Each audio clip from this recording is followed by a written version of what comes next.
Good day everyone, my name is CARDIOVASCULAR Jr. and student nurse from Davao Business College under the group of 93, section 11N. And today, I am going to perform a routine demonstration for cardiovascular system assessment.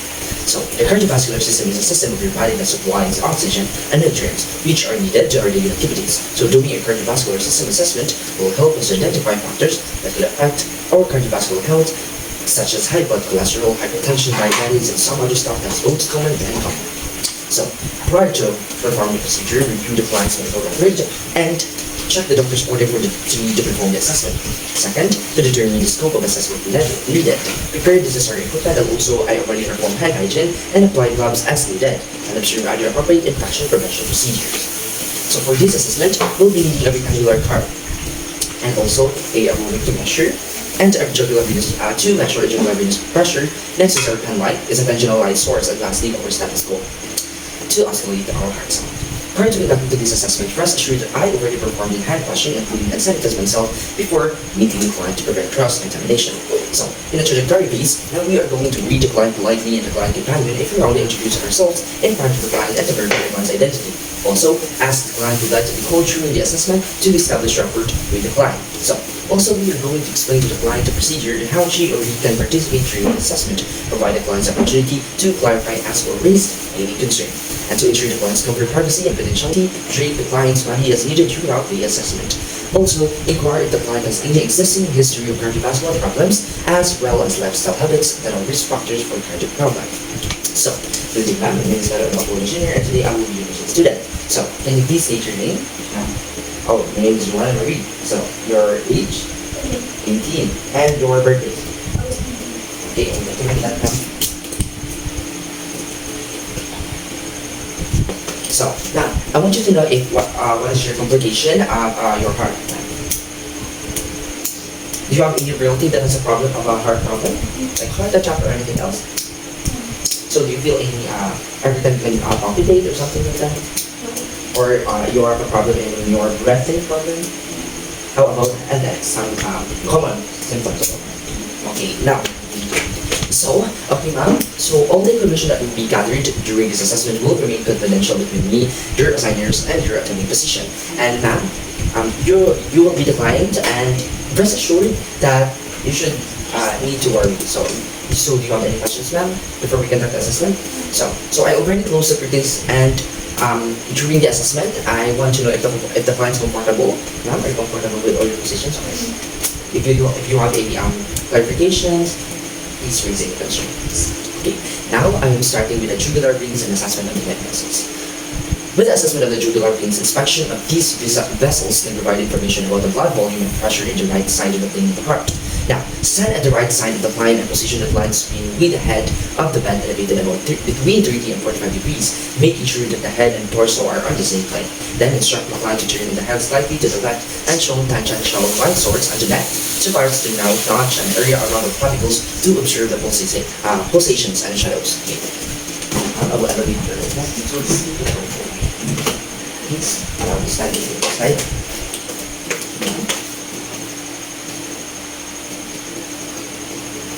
Okay, so if jugular distension was noted, assess the jugular venous pressure by locating the highest visible point of distension of the internal jugular vein. Emphasize that distension with a tangential brightening. So, the necessary raise or lower the head of the bed 30 to 45, 60 to 90 degrees until the highest visible point of distension of the internal jugular vein was observed.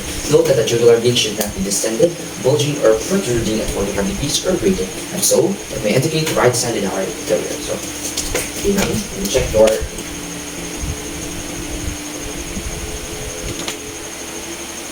Okay, so measuring the vertical distance in centimeter above the sternal ankle by expanding along the rectangular object or a card horizontally from this point and a centimeter ruler vertically rather from the sternal angle, making an exact right angle. Then I will be measuring between the roller and the card.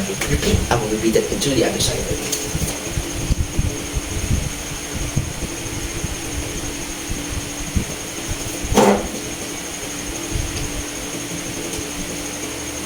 Okay.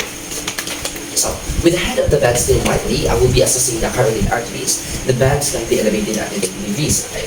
And then, position the spine head slightly toward the side being examined, opening the carotid artery consciously, avoiding too much pressure or massage in the area. Completing very slightly to avoid blocking circulations or triggering vagal simulations and radically hypotension, or even cardiac arrest. And then palpate the carotid arteries individually because bilateral of the carotid arteries may result to reduced cerebral blood flow. Then I will repeat the preceding step on the other side again. I will using the fingers.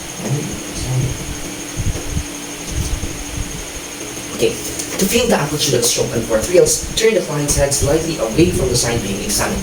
Place the bell of the stethoscope over the carotid artery, then ask the client to hold his or her breath for a moment and auscultate the carotid artery releasing for bruit. A bruit is a blowing or swishing sound that is caused by a turbulent blood flow through an hour vessel, which is an indicator of the occlusive arterial disease. If a bruit was heard, gently palpate the artery to determine the presence of arterial. Then I will also repeat it into the other side. This, the client side. As you can see, this is the other side that I'm being examining. So I will be using the left side of the stethoscope. So okay, for the inspection and palpation, begin with a general section of the chest wall in women. Kept the right chest straight, gently lifted the breast with the left hand or ask the woman to do this for assistance. Stood at the right side of the client with the head of the bed elevated at 90 degrees and look for any abnormal pulsations. Show a tangential light across the chest wall over the cardiac apex to make these movements more visible. And then I will look for any pulsation symmetry, movement, contractions, or heaves. So heaves are strong upward thrust of the chest. So simultaneously inspected the pericardium with the pulsation while palpating aortic area, pulmonary area, tricuspid area, and apical area. First, we are going to palpate for heaves and lifts using the palm and or pulled finger pads flat or obliquely against the chest. And then I will put my hand to the chest using my fingers the center of the chest element.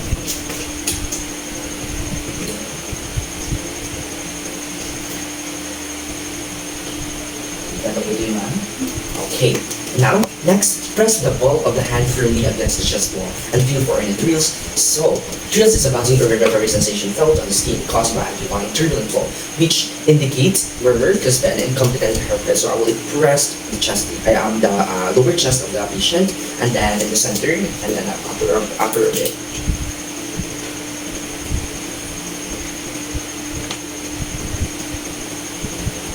So, palpating in the ankles using finger pads flatly or obliquely in the body surface from the aortic area or pulmonary area and tricuspid area. In the RV, the right ventricular area of the lower left sternal border and in the subscapuloid area using the palmar surface of the hand. So, I will be palpating using my fingers. So, palpating the apical impulse using the palmar surfaces of the 2-3 middle finger. Then for the final assessment, palpating with one finger alone to confirm characteristics of the apical impulse, noting for patient, the diameter, and amplitude. So first, I will palpate the impulses using finger flat flatly oblique the body surface, the RV. First that I can mention. The right side, here, palmar surface. The other side. And then I will be palpate the chest of the patient using my 3 fingers, like this, to confirm its characteristic of the impulse.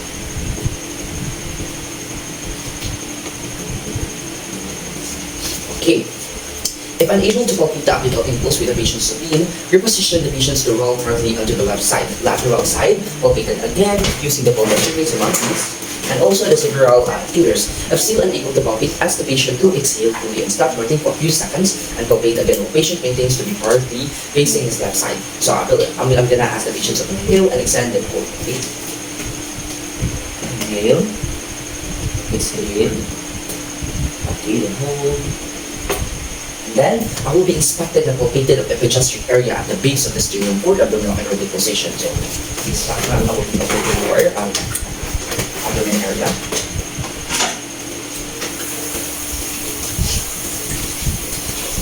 Okay, so for the auscultation, back here. Now we are going to assess for heart rate and rhythm by placing the diaphragm, the stethoscope at the apex and listening closely to the rate and rhythm and the apical impulse. The diaphragm is used for hearing the high-pitched sound while the bell is used for detect and differentiate low-pitched sound. Count the heartbeat for a full minute. If an irregular rhythm was detected, assess for a pulse rate defect. So I will oscillate the chest of the patient using the diaphragm of the stethoscope. So we'll open that.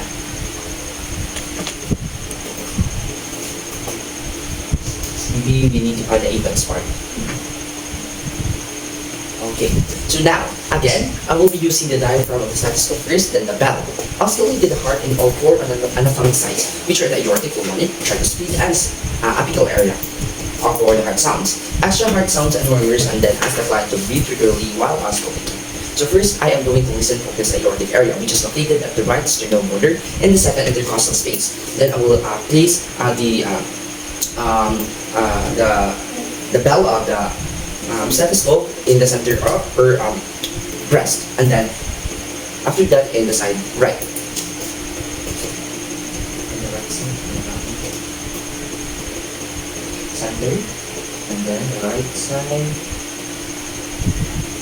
So now, moving to the pulmonic area, which is located at the left side, since I have done two right side. So the left sternal border, second intercostal space. So I'm gonna perform it again into the left side.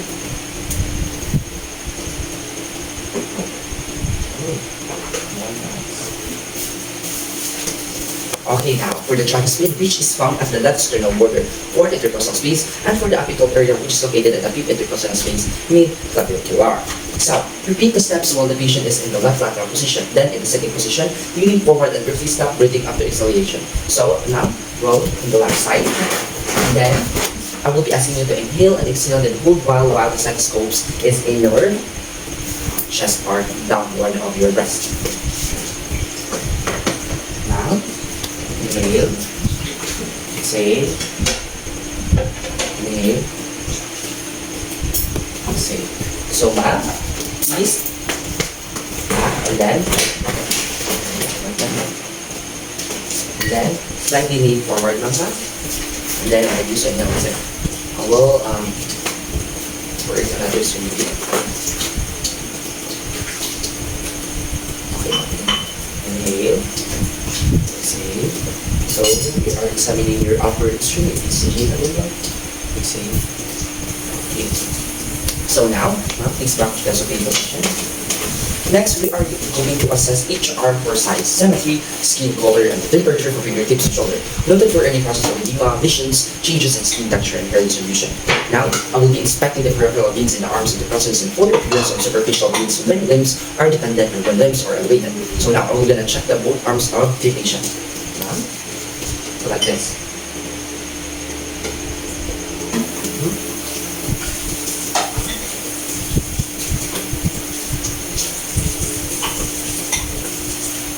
Okay, so the temperature is warm, the skin color is consistent, no venous patterns, and no lesions or any signs of edema, and nail bed are pinkish and no clotting. So take them out. So now I will be palpating for the renal pulse. So it should be in the wrist, in the lower of the thumb. The ulnar pulse should be the same as the wrist and the other side, and the brachial pulse individually and bilaterally on the arm. So your pulse are relatively strong and normal. So we need to examine that if it is true that it is a normal. Okay.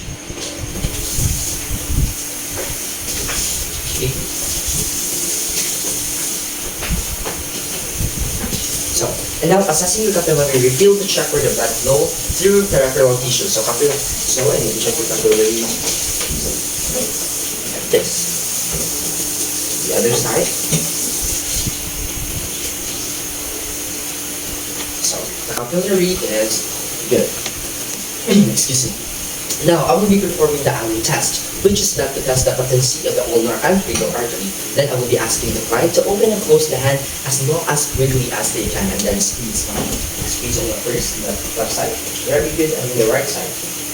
Thank you. So, next is the please be like that. So, examining the lower extremities at supine position, assist each leg for size, symmetry, skin color, and temperature from groin to toes. Note for any process of lesions, changes in skin texture, and hair distribution. Now, I will be inspecting the peripheral veins and the legs for the presence and or appearance of superficial veins when limbs are dependent and when limbs are elevated. Let me see here. Is it okay, ma'am? So, I will be that note so that I will be checking it. Okay, so now, while I am proceeding to this kind of assessment, I see that the color is consistent at all and over, and the hair is evenly distributed, and your skin is big. So, now, while picking for your femoral pulse, palpating their pulse, and also dorsal pedis, and then the postural tibial, and then the individuality of the bilateral. But first, I will perform the potato femoral pulse.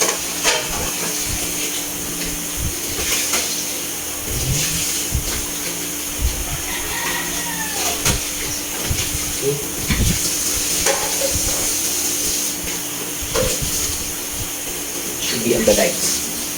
Okay, and then assess the peripheral hygiene for signs and auscultation, the varicositis, and thrombolysis. Expected the cause for ulcerations, varicosities, redness, and swelling over the vein side. Then, I will be palpating the clubs for firmness or tension of the muscle, the presence of edema over the dorsal of the foot, and for those localized form. Push the clubs from side to side to test the convenience. So, now, whoever is expecting, whether you are I'm so sorry for that. Dorsal, that's your foot. Back to that, so take position back. Like this. So, as I can see, there are no lesions, ulcerations, and edema, or swelling, or venous spasm, or varicosities, and any palpating or feelings of tension. So, now, firmly dorsiflex the client's foot while supporting the entire leg in extension. And then this is the Holland stance, or had the client stand or walk. Now, I'm going to do the Holland stance for the dorsiflexion test, which is procedure to assess the deep vein trembling. So now, assess the capillary field for both legs, and repeat the preceding step to the other legs. Now, I will assess your legs in the legs extension.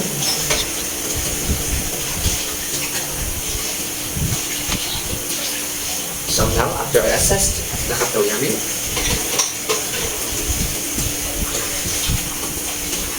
then assess again, and then the capillary. So, the summary and closing phase. Now we're already almost done now. Before the client assessment was done, if deemed necessary, assess the client to change both, reposition the client comfortably sitting, and also the summarize of the information obtained during the working phase and discuss findings to the client.